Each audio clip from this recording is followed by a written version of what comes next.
हा, अनुषा मॅडम. हं, चालेल. सर्वांना शुभ संध्याकाळ आणि आत्मवंदन. आपण वाचत आहोत आत्मसिद्धी अर्थात ईश्वर प्राप्तीचा सुलभ मार्ग, हे स्वामी दत्तावधूतांचं पुस्तक. याचे प्रकाशक आहेत वनिता ब्रुक्स. काल आपण बघितलं की चार खाणी कुठल्या, म्हणजे स्वेदज, अंडज, जारज आणि उद्भिज, म्हणजे कोणकोणत्या प्रकारे प्राणी जन्माला येतात. त्याच्यानंतर आपण बघितलं होते चार देह कोणते, त्यामध्ये स्थूल देह, सूक्ष्म देह, कारण देह आणि महाकारण देह. तर काल आपण बघायच्या अगोदर पण मॅडमनी आपल्याला हे बघितलंय. तर युट्यूबला गेल्यावर तुम्हाला मॅनिफेस्टेशन बियॉन्ड असेन्शियल मध्ये मॅडमनी हे सोलचं म्हणजे कनेक्शन घेतलेलं आहे, कारण देह, महाकारण देह. तर सोल कसा काम करतो त्याच्यामध्ये मॅनिफेस्टेशन बियॉन्ड असेन्शन हे जर बघितलं, त्याच्यात पूर्ण डायग्रामॅटिकल मॅडमनी रिप्रेझेंट केलेलं आहे की कसं वर्क होतो. त्याच्यानंतर मनाच्या चार अवस्था आपण बघितल्या: जागृती, स्वप्न, सुषुप्ती आणि तुर्या. तुर्या ही एकदम म्हणजे योगी परमेश्वराची अवस्था असं म्हणू शकतो आपण. आपण कोणत्या अवस्थेत आहे आपण स्वतःला अवलोकन करून बघू शकतो. स्वप्न ही म्हणजे म्हणजे उच्च प्रतीच्या अध्यात्मामध्ये स्वप्न एकदम नगण्य, म्हणजे त्याचा काहीच अर्थ नाही आहे त्या अवस्थेला. त्याच्यानंतर आपण बघितलं बुद्धीचे प्रकार कोणकोणते, तर बुद्धी कर्मानुसारणी, म्हणजे आपलं जसे कर्म आहे तशी बुद्धी होते. तर सत्सद विवेक बुद्धी कुठली, प्रज्ञा म्हणजे काय, ऋतंभरा म्हणजे काय, हे काल बघितलं. त्यानंतर आज आपण बघणार आहोत काल आपण बद्ध, मुमुक्षु, साधक आणि सिद्ध या चारही अवस्था बघितल्या. आज आपण बघणार होतो चार वाणी, ज्या आपण ऑलरेडी दासबोधामध्ये पण बघितल्या आहेत, की परा, पश्यंती, मध्यमा आणि वैखरी. बघा, हिंदू पुराण ग्रंथात मानवी आत्म्याला चार वाणी असल्याचे म्हटले आहे. मनुष्याचे चंचल मन, त्या चंचल मनामध्ये चालणारी विचारांची वादळे, यामुळे मनाला ऐकू येणारे विविध ध्वनी, या चारी वाणींचा या कशाशीही संबंध नसून या वाणी सर्वथा भिन्न आहेत. म्हणजे आपल्याला जे काही ऐकू येतं त्याच्या अपरोक्ष या वाणी आहेत. परा म्हणजे काय, या वाणीला परावाणी असे म्हणतात. परावाणीचे स्थान नाभी कमलामध्ये असून हे कमल जागृत झाल्यानंतरच या वाणीचा अनुभव येऊ लागतो. बघा, ज्यांनी कोणी ओंकारचा क्लास केला असेल त्यांना जाणणार, ओंकाराचा जो आपण म्हणतो तो परेतून यायला पाहिजे किंवा आपोआप येतो. बघा, जेव्हा ओंकाराचा आपण म्हणतो तेव्हा नाभी आपली आत खेचली जाते. तर ह्या परावाणीतून, मग हे परावाणीचं स्थान हे नाभी कमल आहे. हे कमल जागृत झाल्यानंतरच या वाणीचा अनुभव येऊ लागतो. अर्थात फक्त योग्यांना किंवा महान ईश्वर भक्तांना, संतांना या परावाणीचा अनुभव येतो. बघा, आपल्याला असं वाटतं ना की आतमध्ये नाभी खेचली, किंवा आपण मूलबंध वगैरे बघितले, तर मूलबंध लावताना पण आपली नाभी आपण असं आत खेचून घेतो. तर त्या प्रकारचं हे आपण म्हणजे जाणीवपूर्वक त्याच्याकडे लक्ष देऊन करतो. पण परेतून आवाज येणं म्हणजे काय, आतून आवाज येतो, म्हणजे नाभीपासून, म्हणजे नाभी कमलातून जो आवाज येतो किंवा तिला परावाणी म्हणतात. अर्थात फक्त योग्यांच्या किंवा महान ईश्वर भक्तांना या परावाणीचा अनुभव येतो. ही वाणी जागृत झाली की अखंड ओम ध्वनी साधकांना ऐकू येऊ लागतो. साधनेचा महत्वाचा प्रांत येथे संपतो. आता पश्यंती म्हणजे काय, पश्यंती म्हणजे या वाणीचे स्थान अनाहत चक्र असून जेव्हा अनाहत चक्र जागृत होते तेव्हा ही वाणीही जागृत होते. ही वाणी जागृत झाल्यावर साधकाला विविध प्रकारचे ध्वनी ऐकू येऊ लागतात. बघा, कालच्या पण ध्यानात मॅडमनी म्हटलं होतं की जे काही आपण ओम नमः शिवायचा जप करत होतो तो पश्यंतीतून करा किंवा परेतून करा असं म्हटलं. पश्यंती म्हणजे कोणती, तर हृदयापासून, अनाहत चक्रापासून. मध्यमा म्हणजे काय, या वाणीचे स्थान कंठाजवळ, म्हणजे इथून गळ्यातून आपण जो आवाज काढतो तो म्हणजे मध्यमा. या वाणीचे स्थान कंठाजवळ असून ही सदैव जागृतच असते. थोडासा अभ्यास केला की या वाणीचा अनुभव कोणालाही येऊ शकेल. मानसिक जप किंवा स्तोत्र पठण या वाणीद्वारे होत असते. या वाणीने जप केला असता, म्हणजे जीव व ओठ न हलवता जप केला असता किंवा स्तोत्र पठन केले असता, जर थोडे लक्षपूर्वक पाहिले तर कंठाजवळ स्पंदने जाणवतात. व कालांतराने मध्यमा वाणीचा स्पष्ट अनुभव येतो.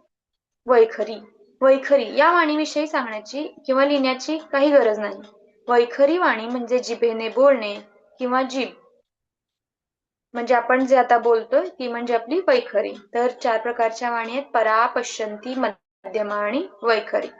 तर परेचा अनुभव केव्हा येईल? जेव्हा आपण अत्यंत उच्च प्रतीची ईश्वर भक्तीला प्राप्त करू किंवा जे महान योगी असतात त्यांना परावाणीचा अनुभव येतो.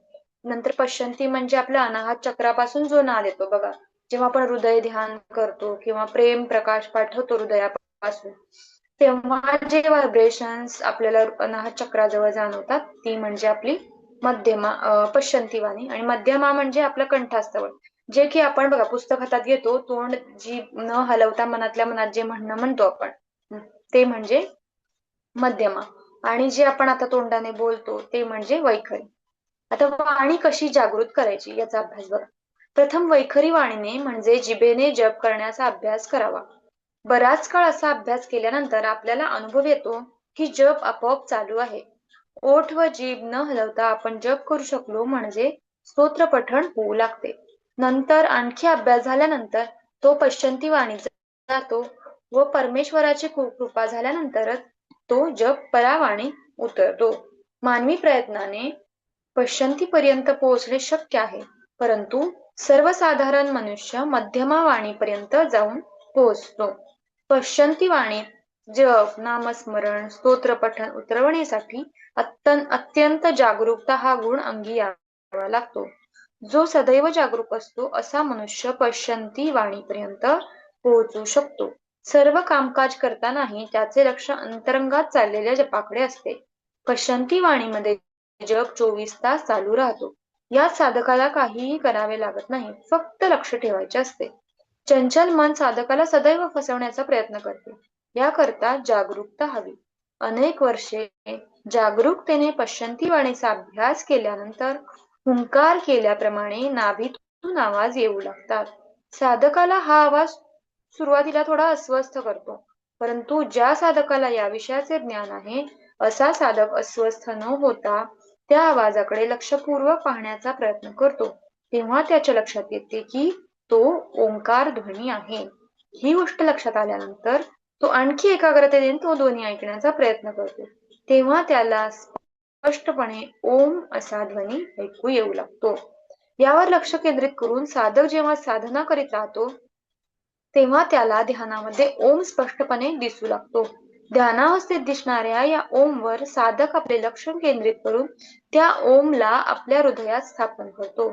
यानंतर दररोज फक्त अंतर्दृष्टीने ओमला पाहत राहायचे. एवढीच साधना बाकी राहते. जेव्हा ओम ध्वनी 24 तास आपोआप ऐकू येतो तेव्हा साधकाचा परावाणीत प्रवेश झालेला असतो. परावाणी जागृत झालेली असते. साधक ईश्वर स्वरूप सिद्ध परमहंस झालेला असतो. यानंतर त्या निर्गुण निराकार ईश्वराशी एकरूप होण्याकरता ओमचे ध्यानही विसर्जित करून शून्यात प्रवेश करावा लागतो. साधक अशा प्रकारे शून्य महाशून्याशी एकरूप होऊन ईश्वराशी तादात्म्यता पावतो. तेथे कोणतेही रूप पाहायचे नसते, काही ऐकायचे नसते. सर्वत्र एकच महाशून्य चैतन्य महाशक्ती परब्रह्म भरून राहिलेले अनुभवास येते व या परब्रह्माशी तादात्म्य पावलेला महात्मा विश्वाशी विश्व होऊन खेळत राहतो. त्याच्यानंतर परत सूक्ष्म देह आणि कारण आणि महाकारण देहाबद्दल स्वामींनी सांगितले. सूक्ष्म देह, स्थूल शरीराविषयी तुम्हाला बरेच काही माहिती आहे. या स्थूल शरीरात मांस, हाडे, रक्त इत्यादी सर्व काही असते. या अध्यायामध्ये मी तुम्हाला स्थूल शरीर सोडून आत्म्याच्या अन्य आवरणाविषयी थोडे सविस्तर सांगणार आहे. सूक्ष्म शरीर, या सूक्ष्म शरीरामध्ये सूक्ष्म ज्ञानेंद्रिये शब्द, स्पर्श, रूप, रस, गंध इत्यादी आणि सूक्ष्म कर्मेंद्रिये हात, पाय, तोंड, नाक, डोळे इत्यादी शिवाय मन, बुद्धी, अहंकार इत्यादी असतात. हे लिहित असताना मला एक गोष्ट आठवली, ती सांगतो. एकदा मी अशा एका माणसाच्या घरी गेलो होतो ज्याचे ट्रक अपघातात दोन्ही पाय गुडघ्यातून तुटलेले होते. गप्पांच्या ओघामध्ये तो मला म्हणाला, मला अशा संवेदना होतात की माझे पाय अगदी व्यवस्थित असून त्या पायांची बोटे मी हलवतो, परंतु माझ्या स्थूल नजरेला ते पाय दिसत नाही. असे का होते? त्यावर मी त्याला सांगितले, तुला ज्या संवेदना होतात त्यात काहीही चूक नाही. हे तुझे पाय तुझ्या स्थूल शरीराचे नसून तुझ्या सूक्ष्म शरीराचे आहेत. तुझ्या मृत्यूनंतर तुला कळेल की तू एकदम सुदृढ शरीराचा आहेस. तुझे पाय तुटलेले नाही. कारण देह. प्रत्येक भारतीयाच्या घरामध्ये अशी एक जागा असते की तिथे देवदेवतांचे, सत्पुरुषांचे फोटो लावलेले असतात. तिथे सकाळ संध्याकाळ तेलाचा दिवा लावला जातो. ख्रिश्चन लोक येशू ख्रिस्ताच्या पुतळ्यासमोर किंवा फोटोसमोर मेणबत्ती लावतात. दिव्याच्या किंवा मेणाच्या ज्योतीकडे तुम्ही अगदी अंधारात पाहतात अशी कल्पना करा. तुम्हाला तेजस्वी ज्योती व्यतिरिक्त दुसरे काहीही दिसणार नाही.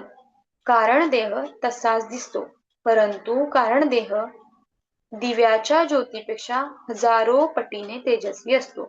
या कारण देहामध्ये हजारो जन्मांमध्ये झालेले संस्कार एकत्रित असतात. जोपर्यंत या संस्कारांचे अस्तित्व आहे, तोपर्यंत जन्म मृत्यूच्या चक्रातून सुटका होत नाही. हे सर्व संस्कार सूक्ष्म बीज रूपाने रेकॉर्ड झालेले असतात. बघा, याच्यात काल पण सांगितलं स्वामींनी की एक शॉर्ट फिल्म सारखी कारण देहात असते, ज्याच्यात की आपले सगळे पूर्व संचित जे आपण म्हणतो पूर्वजन्माचे, ते सगळं त्यामध्ये असते. हा कारण देहच अनेक जन्मांचे व संपूर्ण विश्वाचे ते कारण होय. म्हणूनच याला कारण देह असे म्हणतात. मी ईश्वर आहे अशी जाणीव अत्यंत अतिसूक्ष्म रूपाने कारण देहात असते व ही सूक्ष्म जाणीवच असंख्य जन्म मृत्यूचे कारण ठरते. या कारण देहाचे आणखी एक वैशिष्ट्य आहे, ते म्हणजे हा सतत आपल्या स्वरूपाचे चिंतन करत राहतो. या चिंतनामुळे मला परमानंद हवा ही वृत्ती प्रथम कारण देहात निर्माण होते. परमानंद म्हणजे परमात्म्याशी तादात्म्यता. परंतु ही जाणीव जेव्हा कारण देहातून सूक्ष्म देहात येते व सूक्ष्म देहातून मानवी मन बुद्धीत येते, तेव्हा ती प्रचंड प्रमाणात दूषित झालेली असते व त्यामुळे प्रत्येक मनुष्याला मला सुख हवे असे म्हणू लागतो व सुखाच्या प्राप्तीसाठी धडपडत राहतो. स्त्री, धन, कीर्ती, सुखसोयी यात तो सुखांचा शोध घेऊ लागतो. परंतु सुख हे कुठल्याही बाह्य वस्तूत नसून सुख ही एक मनाची अवस्था आहे. हे सगळ्यांनी वाक्य लिहून घ्या. सुख हे कुठल्याही बाह्य वस्तूत नसून सुख ही मनाची एक अवस्था आहे. हे समजेपर्यंत अनेक जन्म निघून गेलेले असतात. मला परमानंद हवा म्हणजेच मला परमात्म्याशी एकरूप व्हायचे आहे, ही मूळ आत्म्याची संकल्पना. कारण देहात या संकल्पनेचा जन्म होतो. स्थूल शरीरात येईपर्यंत ही संकल्पना प्रचंड प्रमाणात दूषित होऊन मनुष्य ऐहिक वस्तूमध्ये सुख शोधू लागतो व यामुळे पृथ्वी तलावरील कोट्यावधी माणसे अतृप्त असतात, अस्वस्थ असतात, अशांत असतात. तसेच पृथ्वी तलावरील दारिद्र्याने गांजलेले गरीब दुःखी असतात. गरीब लोकांना वाटते की संपत्ती आल्यावर आम्ही सुखलो, तर श्रीमंत लोकांना असे वाटते की माझ्याकडे सगळं आहे तरी पण मला शांती का नाही. परंतु कोणाच्याही हे लक्षात येत नाही की खरा आनंद आत्मज्ञानामध्ये आहे. खरा आनंद आत्म्याला ओळखण्यामध्ये आहे. ईश्वर भक्ती, ध्यान, चिंतन, समाधीद्वारा स्थूल देह व सूक्ष्म देह जेव्हा पूर्ण शुद्ध होतात व कारण देहातील संस्कार बीजांचा जेव्हा नाश होतो, तेव्हा परमानंदमय आत्म्याचा प्रकाश मानवाला प्राप्त होतो. आत्मज्ञान होते व कळते की मी परमेश्वर आहे. अशा प्रकारे आत्मज्ञानाची सुरुवात स्वतःतील दोष कळू लागल्यानंतर होते व मी परमेश्वर आहे असा अनुभव आल्यानंतर आत्मज्ञानाचा प्रवास संपतो. मी परमेश्वर आहे या अवस्थेत बराच काळ राहिल्यानंतर साधकाच्या हे लक्षात येते की आपल्याला अजून पुढे बराच प्रवास करणे आवश्यक आहे. म्हणून मी परमेश्वर आहे हा भाव तो सोडून देतो व व्याकुळतेने परमेश्वराची भक्ती करू लागतो. हळूहळू त्याच्या आत्म्यामध्ये म्हणजे महाकारण देहामध्ये प्रवेश होतो. हा महाकारण देह हा अत्यंत तेजस्वी लखलखणारा बिंदू असून याचा आकार सुईच्या टोकाहून थोडा मोठा असतो. तसेच याचा रंग आकाशी असतो व अत्यंत तेजाने हा लखलखत असतो. यालाच आत्मा म्हणतात. सूक्ष्म देह व कारण देह विटळून गेल्यानंतरच स्वरूपाची प्राप्ती होते. मी ही जाणीव आत्म्याशी एकरूप होऊन जाते. आपण व परमेश्वर यात काहीही भेद राहत नाही. कधीही न संपणाऱ्या परमानंदाची प्राप्ती होते. मानवांनो, आत्म्याकडे वळा. ऐहिक गोष्टींमध्ये सुख शोधण्याचा प्रयत्न करू नका. ऐहिक गोष्टी ही तुमची गरज आहे, परंतु सुख, आनंद, शांती त्यातून निर्माण होत नाही. खऱ्या सुखाचा शोध तुम्हाला तुमच्या अंतरंगातच घ्यावा लागेल. आता हे परकाया प्रवेश. अध्यात्माच्या प्रांतामध्ये दोन प्रमुख अंतिम स्थाने आहेत. एक म्हणजे परमेश्वरात विलीन होणे आणि दुसरं म्हणजे स्वतः परमेश्वर होणे.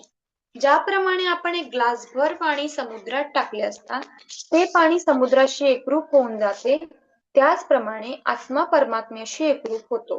हा पहिला मार्ग झाला. पृथ्वी तलावरील लाखो संत, ईश्वर भक्त आणि योगी याच मार्गाचे अनुसरण करतात. याच मार्गाला आत्मज्ञान असे म्हणतात. परंतु हजारो योग्यांमधून एखादाच योगी दुसऱ्या मार्गाचे अनुसरण करतो. अशा योग्यांना ऋषी असे म्हणतात. परमात्म्यात विलीन न होता स्वतः परमेश्वर होण्याच्या मार्गाने ते अग्रेसर होतात. यासाठी ते उदंड तपश्चर्या करतात. तपश्चर्येतील कष्ट सहन करण्यास सुदृढ शरीराची आवश्यकता असते. म्हणून वृद्धापकाळात जेव्हा शरीर साथ देईनासे होते, तेव्हा योगी परकाया प्रवेश करतात. एखाद्या सुदृढ व तरुण अशा मृतदेहामध्ये योगी प्रवेश करतो. तत्काळ ते मृत शरीर जिवंत होते. या नवीन देहाने योगी परत साधनेला सुरुवात करतो. ज्याप्रमाणे आपण अंगातून शर्ट काढतो, त्याप्रमाणे योगी आपले वृद्ध झालेले शरीर एखाद्या वाहत्या नदीत सोडून देतो. वृद्ध शरीर सोडण्यापूर्वी अंतर्ज्ञानाने त्याने एखादा तरुण मनुष्य कुठे मृत झाला आहे याचा शोध घेतलेला असतो. इतकेच नव्हे तर त्याचा संपूर्ण इतिहास त्याने अंतर्ज्ञानाने जाणून घेतलेला असतो. वाहत्या नदीत स्वतःचे वृद्ध शरीर सोडून तो या नवीन देहात सहजतेने प्रवेश करतो व 1-2 मिनिटात उठून बसतो व या नवीन देहाने पुन्हा 40-50 वर्षे साधना करीत राहतो. वृद्धावस्था प्राप्त झाल्यानंतर पुनश्च तो शरीर सोडून देतो व नवीन शरीर धारण करतो. या क्रियेला परकाया प्रवेश असे म्हणतात. अशा प्रकारे अनेक वेळा शरीर बदलत योगी साधना करीत राहतात. तपश्चर्येने त्यांच्या ज्ञानामध्ये प्रचंड वृद्धी होते. तो अत्यंत प्रगत असा आत्मा होतो व नंतर तो परकाया प्रवेश करण्याऐवजी कायाकल्पाच्या साधना सुरू करतो. परकाया प्रवेश करण्याच्या पाठीमागे योग्याचा उद्देश वेळेची बचत करणे इतकाच असतो. कारण जन्माला येणे व किमान 10 वर्षाचे होईपर्यंत परस्वाधीन राहणे, आई वडिलांच्या मायेत अडकून पडणे या गोष्टी योग्याला परवडण्यासारख्या नसतात. यात काळाचा अपव्यय होतो. म्हणून केवळ वेळेची बचत करण्यासाठी योगी परकाया प्रवेशाचा मार्ग अनुसरतात. परंतु परकाया प्रवेश करणे ही गोष्ट योग्यांना फारशी आवडत नसते. यासाठी विविध प्रकारचे कायाकल्प ज्ञान प्राप्त करण्यासाठी योग्यांची तपस्या चालू असते. जोपर्यंत योगी परकाया प्रवेश करून शरीर बदलत राहतो व तपस्या करत राहतो, तोपर्यंत त्याला योगी म्हटले जाते. यशस्वीरित्या कायाकल्प केल्यानंतर योग्याला ऋषी म्हटले जाते. कारण स्वतःच्या शरीराने हजारो वर्षे तपस्या करण्याची क्षमता त्याने प्राप्त केलेली असते. हे झालं परकाया प्रवेश. आता कायाकल्प म्हणजे काय? काया म्हणजे देह, कल्प म्हणजे त्याचा बदल होणे. कायाकल्पाचे अनेक प्रकार आहेत. साधकाच्या शक्ती संपन्नतेप्रमाणे योगी आपल्याला झेपेल असा कायाकल्प करतो. कायाकल्प प्रकार 1. या प्रकारामध्ये वनस्पतीचा एक कंद सेवन करतात. या कंदामध्ये संपूर्ण शरीराची पुनर्रचना करण्याचे सामर्थ्य असते. 40 दिवस हा कंद भक्षण करतात. त्यावेळी दुसरा कुठलाही आहार घेत नाही. अशा प्रकारे 40 दिवस साधना केल्यानंतर शरीरातील प्रत्येक पेशीला नवजीवन प्राप्त होऊन 70 वर्षांचा योगी 45 ते 50 वर्षांच्या प्रौढ व्यक्तीसारखा दिसू लागतो. अशाच प्रकारची आणखी एक वनस्पती साधना आहे. त्या वनस्पतीच्या सेवनाने शरीराला सुगंध येतो. कपूर, कचली, पत्रज, नागकेशर या 3 वनस्पती समप्रमाणात घेऊन त्याचे चूर्ण करावे. दररोज 3 ग्रॅम याप्रमाणे 40 दिवस सेवन करावे. ज्या 40 दिवसात फक्त दूध भाताची खीर खावी. अशा प्रकारे 40 दिवस साधना केल्यावर शरीराला सुगंध येऊ लागतो. मात्र ही साधना केल्यावर साधकाने कधीही कांदा लसूण खाऊ नये. ज्या दिवशी साधक कांदा व लसणाचे पदार्थ खाईल त्या दिवसापासून शरीरात सुगंध येणे बंद होईल. कांदा, लसूण व मांसाहारी पदार्थ सोडून अन्य पदार्थ साधना पूर्ण झाल्यानंतर खायला हरकत नाही. शरीरात सुगंध आणणारी ही साधना सामान्य माणसाने केली तरी चालते. कायाकल्प प्रकार 2. या प्रकारामध्ये ज्याच्यावर कायाकल्पाचा प्रयोग करायचा आहे त्या योग्यास एका वृक्षास बांधले जाईल. त्याच्या तोंडात एक विशिष्ट प्रकारची वनस्पती देत. त्यामुळे या योग्याचा आत्मा शरीराबाहेर निघून जात असे. एका विशाल तांब्याच्या हंड्यामध्ये अनेक प्रकारच्या वनस्पती टाकून हंड्याखाली जाळ करीत. 7 दिवस 7 रात्री हंड्याखाली अग्नी प्रज्वलित केला जाईल.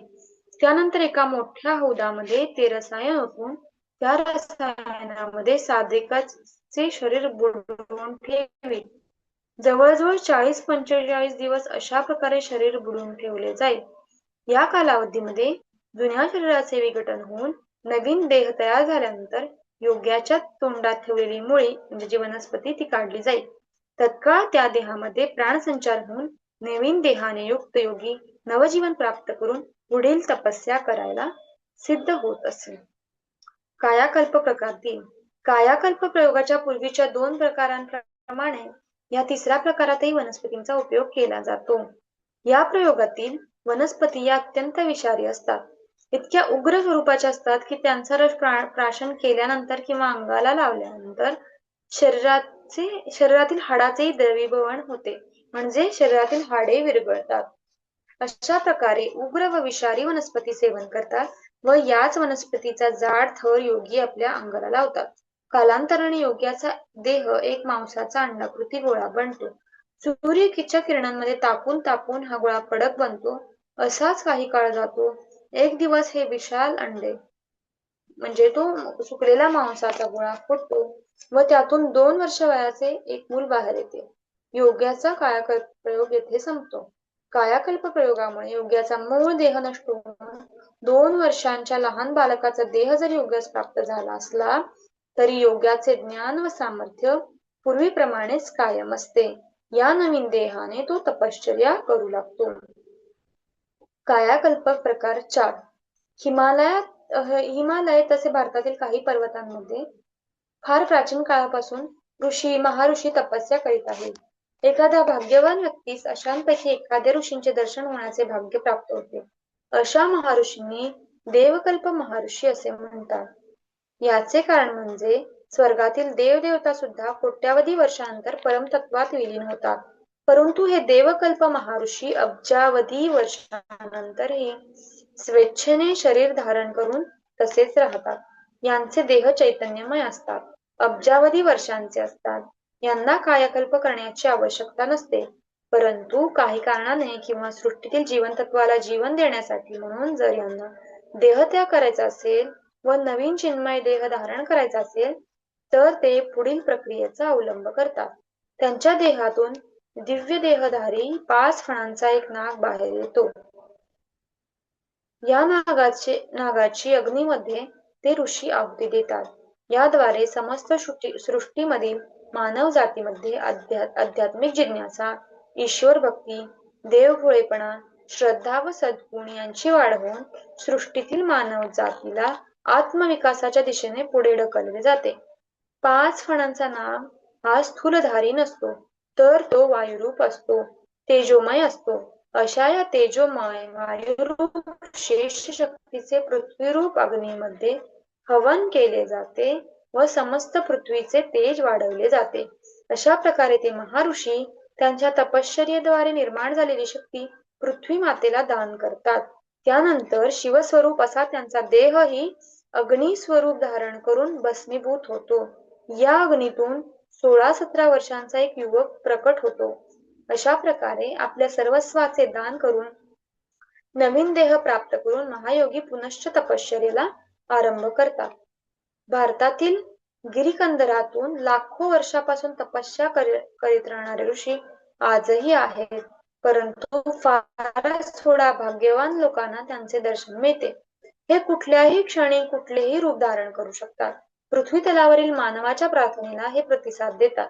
परोपकार व इतरांना मदत करणाऱ्या माणसांवर हे कृपादृष्टी करतात. अधूनमधून यातील काही ऋषी पृथ्वी तलावर अवतार धारण करतात व समाजाला सन्मानाने नेण्याचा प्रयत्न करतात. आजपर्यंत जे महान अवतार या पृथ्वी तलावर झाले ते सर्व या ऋषींचे अवतार होत. अनादी काळापासून अनंत काळापर्यंत सृष्टीच्या आरंभापासून तपस्या करणारे हे महर्षीच खरेखुरे परमेश्वर होय. जसं की महावतार बाबाजींबद्दल बोललं जातं.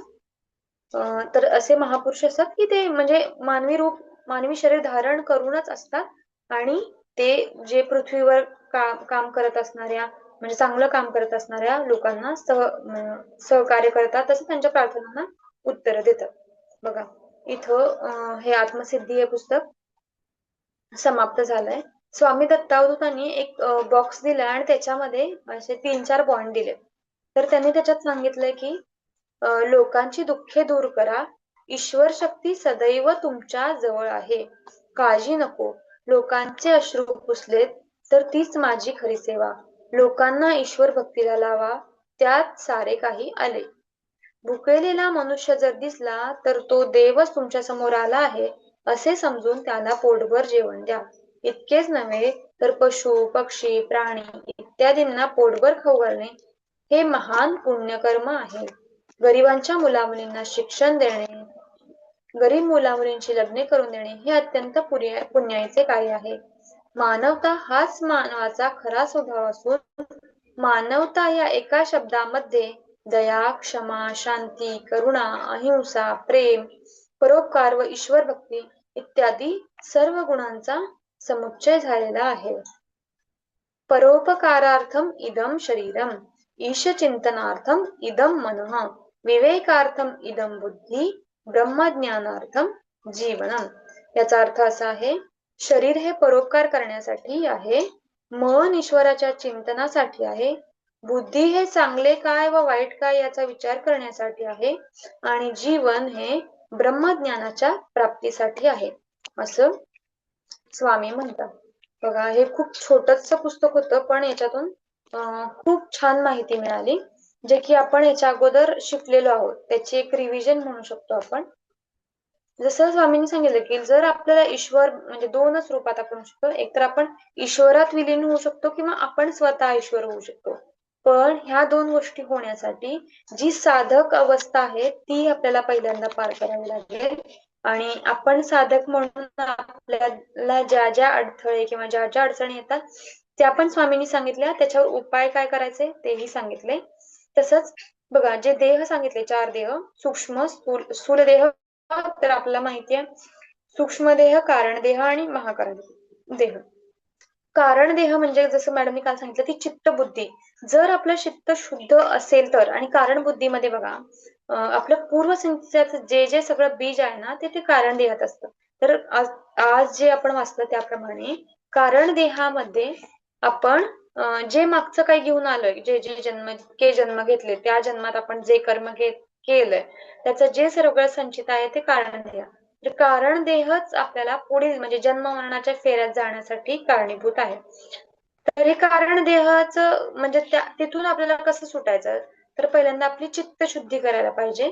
तर आपण त्या चित्त शुद्धीसाठी ना मॅडमनी एक आहे युट्यूबवर ध्यान आहे, तर ते आपलं चित्त शुद्ध झालेलं आहे असं म्हणजे त्याचे इन्स्ट्रक्शन मॅडमनी दिले आणि ते चित्त शुद्धीचं ध्यान आपण करू शकतो आणि आपल्या म्हणजे कारण देहात जे आपले पूर्वसंचित आहे, जे कर्माचं पूर्वसंचित आहे त्या हळूहळू डिझॉल्व्ह करून आपण आपल्या आत्म्याला म्हणजे आपल्या सोलचा जो काही म्हणजे जसं बघा पहिल्याच दिवशी स्वामींनी सांगितलेलं आपण दररोज एक प्रश्न स्वतःला विचारला पाहिजे की माझा जन्म का झालेला आहे, म्हणजे काय कारण आहे मी या पृथ्वीवर येण्याचं.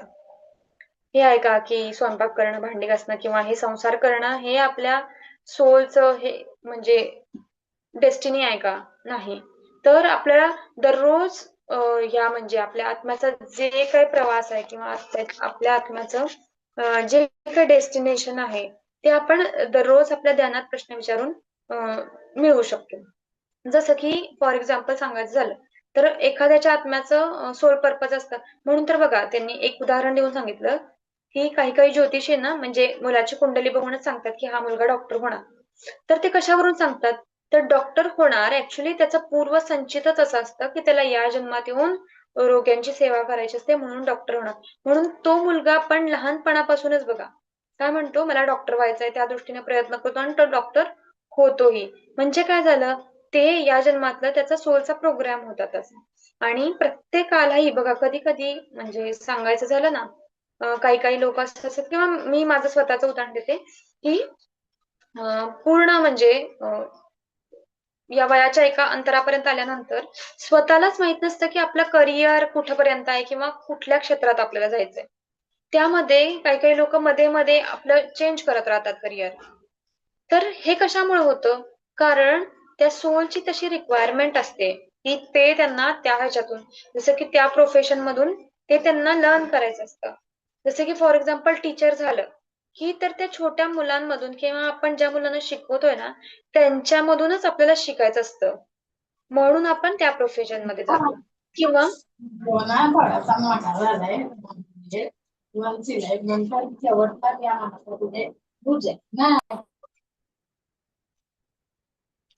तर आपण जे प्रोफेशन सिलेक्ट करतो म्हणा किंवा आपण आपल्या हातात जे येतं किंवा आपण जे काही काम करत असतो तर त्याच्यातून आपल्याला लर्निंग असतं. म्हणून ते आपण एक समजून घेतलं पाहिजे की त्या प्रत्येक गोष्टीतून आपल्याला एक लर्निंग आहे. आणि जर आपल्या आत्म्याची प्रगती ओके. करायची असेल तर आपल्याला हे करत राहणं कंपल्सरी आहे. काय नाही काय सुलभा मॅडम म्यूट सुलभा करा. मॅडम म्यूट करा. Sulabha madam, Sulabha Danve madam mute करा. बरोबर आहे हो ना असं काय करताय ना श्रद्धा मॅडम हा केला म्यूट मी त्यांना. थँक्यू. तर म्हणजे आपण आपल्या समोर जे काही येत असतं म्हणजे जसं की बघा कधी कधी ना आपल्याला असं वाटतं की लहान मुलांसारखं चित्र काढावी. तर का का असं वाटतं आता या वयात 30-40 वर्षात किंवा फॉर एक्झाम्पल आता बघा न्यूज बघितलं असेल एक आजी आहे त्या की 75 इयर्स क्रॉस केलंय आणि तरीही त्यांनी ते स्विमिंग मध्ये त्या म्हणजे त्यांनी आता खूप सारे मेडल मिळवले किंवा त्यांचा स्टॅमिना इतका आहे. तर हे कसं शक्य आहे? म्हणजे आपल्याला विचार करूनही असं वाटतं की अरे 75 वर्षांच्या आहेत मग त्यांच्या शरीराचं म्हणजे शरीर कसं साथ देत असेल वगैरे. तर ऍक्च्युली या सगळ्या गोष्टी आपल्या आतमध्येच आहेत बघा मॅडम. मी पण आपल्याला सांगितलंय किंवा आपण जे ज्ञान घेतोय पुस्तकांमधून किंवा जे काही ऐकतोय त्याच्यामध्ये पण हेच आहे. या सगळ्या गोष्टी आपल्या आतमध्येच आहेत. फक्त आपल्याला त्याला असं ना त्याच्यावर म्हणजे जसं स्वामी सांगितलं की कंदील आहे कंदिलाच्या आतमध्ये तो प्रकाश तेवत आहे. फक्त ते कंदिलाचं वरचं ते आवरण आहे ना काचेचं त्याच्यावर काजळी बसली. ती काजळी फक्त पुसून काढायची पण ती सहजासहजी पुसली जात नाही. कारण का? कारण आपण या संसारात येऊन त्याच्यावर ऑलरेडी खूप सारे म्हणजे त्या काजळीचे लेअर चढवत गेलो आपल्या कर्माने. त्यामुळं त्याच्यासाठी थोडेसे कष्ट आहेत आणि हे थोडेसे कष्ट म्हणजे काय साधना. मग त्या साधनेचं पण स्वामींनी सांगितलंय की आपण सुरुवात कशी करायची बघा. जे कोणी तुम्ही कोणाला ध्यानाला जोडणार असाल तर बघा ते लोक जे संसारात प्रपंचातले लोक आहेत ना ते जास्त वेळ एका ठिकाणी नाही बसू शकत. म्हणजे त्यांच्यातून नाही होत त्यांचा प्रश्न नसतो तर त्यांना म्हणजे त्यांच्या शरीराला सवय नसते म्हणा. तर त्यांच्यासाठी स्वामींनी एकदम सोप्या शब्दात सांगितलं. पहिल्यांदा काय करा म्हटले ते की स्तोत्र एक स्तोत्र म्हणायची सवय लावा. त्याच्यानं काय होईल आपल्या डोक्यातले विचार कमी होतील. त्याच्यानंतर एका स्थिर जागी बसून ते स्तोत्र म्हणा. पहिल्यांदा तर काम करता करता म्हणा. त्याच्यानंतर एखाद्या स्थिर जागी बसून म्हणजे रोज यावेळी आपण बसायचं जसं की आपण ध्यानाला बसतो सकाळी संध्याकाळी. ते काय झाली आपले आसन त्यावेळी म्हणजे फिक्स टायमिंग. आणि बघा ह्याचा कोणी अनुभव घेतला असेल माहिती नाही मला पण आपण जे ठराविक वेळी ठराविक ठिकाणी बसून जे ध्यान करतो किंवा जी साधना करतो त्याचं 100% आपल्याला कुठल्या ना कुठल्या रूपात फळ हे मिळतच असतं.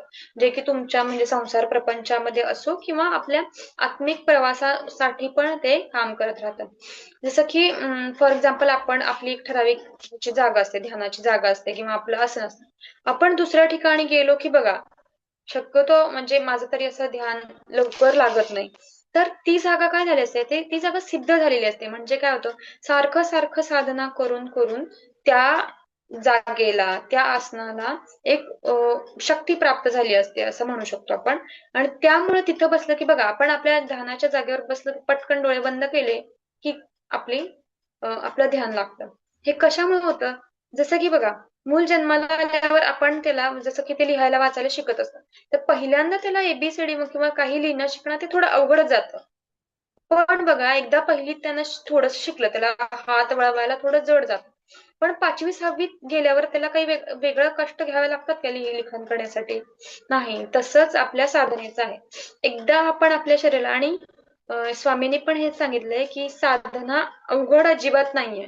फक्त आपल्या शरीरातला आळस हा मध्ये येतो आणि जर आपण तो आळस फक्त थोड्या वेळासाठी बघा, सकाळच्या पण पहाटेच्या ध्यानाचा बघा, हा माझा अनुभव आहे की 1 सेकंदच असतं की ते फक्त 1 सेकंदात आपल्याला उठलो ना तर आपला पूर्ण आळस निघून जात असतो. फक्त तो 1 सेकंद म्हणजे ते अवेअरनेस म्हणतात किंवा ती जागरूकता आपल्याला प्राप्त झाली ना, तर मग काहीच कुठल्याही गोष्टीत काहीच अडचण येत नाही. तर हे आत्मसिद्धी या पुस्तकातून खरंच मला खूप जास्त गोष्टी शिकायला मिळाल्या. आणि त्याचबरोबर हे ग्रहण काळात आपण जी शुद्धी केली, आत्मशुद्धी म्हणू शकतो, त्याच आत्मशुद्धीची जोड या आत्मसिद्धीला मिळाली तर आपल्या आत्म्याचा प्रवास नक्कीच एका चांगल्या मार्गाने किंवा व्यवस्थित मार्गाने नक्कीच होईल अशी आशा वाटते. तर तुम्ही इतके दिवस हे पुस्तकाचं वाचन खूप शांतपणाने ऐकून घेतलं म्हणून सगळ्यांचे मनःपूर्वक धन्यवाद. आणि ग्रुप ऊर्जेला खूप खूप धन्यवाद. बघा, कुठलीही गोष्ट जसं मी सांगितलं होतं, मी माझी संकल्पाची वही आता बोलते तुम्हाला. जसं की मॅडम मी सांगितलं होतं मागच्या अमावस्येच्या ध्यानाला मी असंच लिहिलं होतं, खूपच रिकामा वाटत होता हे म्हणून की पुस्तक वाचन झालेलं आहे. आणि खरोखरच तो संकल्प माझा पूर्ण झालाय. तर खूप छान वाटतं. म्हणजे कसं असतं ना, आपण म्हणजे सगळं आपल्याकडे आहे, फक्त आपण आपल्या प्रती किती म्हणजे अवेअर नाहीये. आणि हीच सजगता आपल्याला वाढवायची आहे. आणि ही कधी वाढेल? मग नुसतं ध्यान करून, मॅडम म्हटलं की नुसतं ध्यान करून तर नाही वाढणार. एकाच ठिकाणी आपण बसतोय, ध्यान करतोय, पण ते ध्यान घडतंय की नाही हे बघा आपल्याकडं नाही, म्हणजे आपण नाही सांगू शकत किंवा नाही ठरवू शकत. कधी कधी आपल्या आजूबाजूचे सर्कमस्टान्सेस असे असतात की आपण रोज ध्यान करणारे असू तरीही एखाद दिवस असा येतो की नाही, ध्यान लागतच नाही असं. तर त्यासाठी आपण आपल्या आजूबाजूच्या ज्यातूनच, म्हणूनच आपल्याला मनुष्य जन्म प्राप्त झालाय किंवा स्वामींनी पण हेच सांगितलंय की आपण आपल्या कर्मातून आपली कर्म बदलू शकतो किंवा आपण ज्या चुका केल्यात ना त्या चुकातून आपण शिकून, आपण रिअलाइज होऊन ते बदलू शकतो. म्हणूनच देवांपेक्षा मनुष्य जन्म हा श्रेष्ठ का सांगितलाय? कारण आपल्याला कळतंय ही आपली चूक होतीये. ज्या क्षणी आपल्याला कळलं की इथं आपली चूक होतीये, ती चूक सुधारून आपण नवीन सुरुवात केली तर तिथून आपला पुनर्जन्म असतो असं म्हणू शकतो. तर या पुस्तकातून मला जेवढं म्हणजे स्वामी दत्त अवधूतांचे खूप खूप धन्यवाद, तसंच वनिता प्रकाश यांचे की त्यांच्यामुळं काय हे होतं पुस्तक आपल्याला वाचण्याची संधी मिळाली. खूप खूप पुस्तकाचं नाव धन्यवाद आहे अनुजा मॅडम. आत्मसिद्धी. नावाला नाही काय नावाला नाही. अनुजा मॅडम काय म्हटलात? नाही, सुलभा कोणाचं तरी दानवे बॅटरी मॅडम, सुलभा तुम्ही unmute आहात. दानवे सुलभा मॅडम. बोलायचंय का? सुलभा दानवे मॅडम, हा बोला. हॅलो. हा बोला.